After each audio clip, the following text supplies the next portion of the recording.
Hi guys, this is another video tutorial from restoration.bike.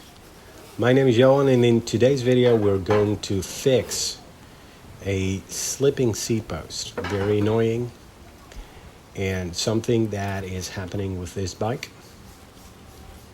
So the causes of a seat post slipping down is because it's dirty.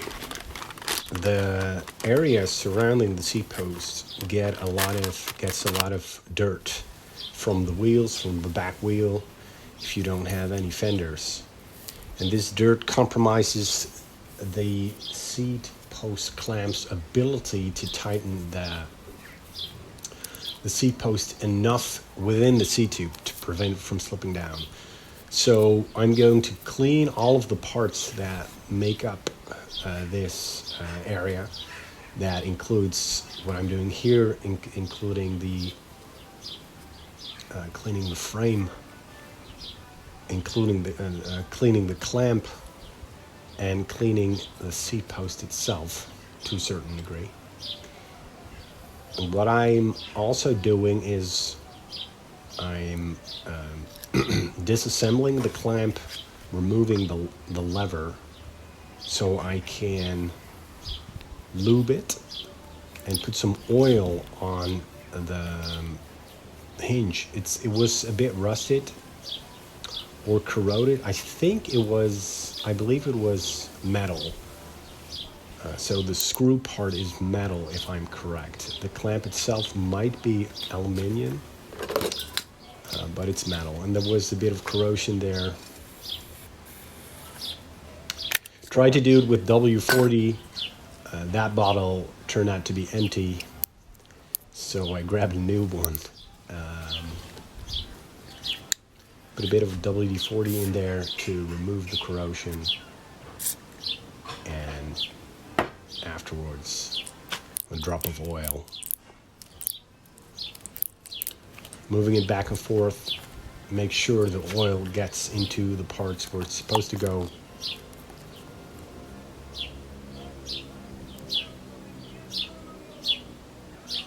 And then that part of the clamp is cleaned and made to function again. Also put a bit of grease on the threads. This is standard ball bearing grease, nothing fancy. There is a specific anti-friction grease to put on the seat post, but that's expensive, and I'm always for using what I already have and using stuff that isn't that expensive. For a small tube of friction grease or whatever you call it, you pay like $10, and you hardly will ever use it. And this is not a carbon frame, this is an aluminum frame.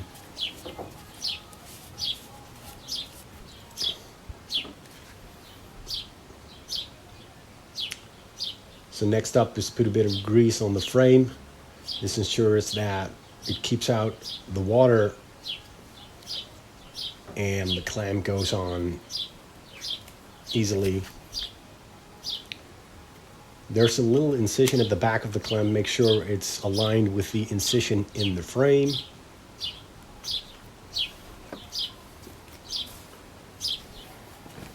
Now I'm going to clean the seat tube. It was already pretty clean. I don't remove all of the old grease that's on there. That's not necessary. Grease is grease, and if there's no sand in it, there's no reason why you would remove it. The only thing you might do is to remove that part which actually causes friction, which is good in this case. And since this seat post is long enough, I can put some grease on the top. Next up is put some hairspray on the bottom part to make it sticky in that area. The grease on the top will make sure that there's no water reaching in, which might cause the seat post to seize. This is also an aluminium seat post, so it's aluminium on aluminium It's less likely to corrode. But better be safe than sorry. And if you do this, there's no way this seat post will slip again. If it does, you might want to inspect the clamp because it might be compromised. And that's it. I hope you enjoyed this video. If you do, consider subscribing to my channel and liking the video. I post regularly new videos about bike repairs and bike restorations. I wish you all the best with your own restorations and repairs, and I will see you on the next video.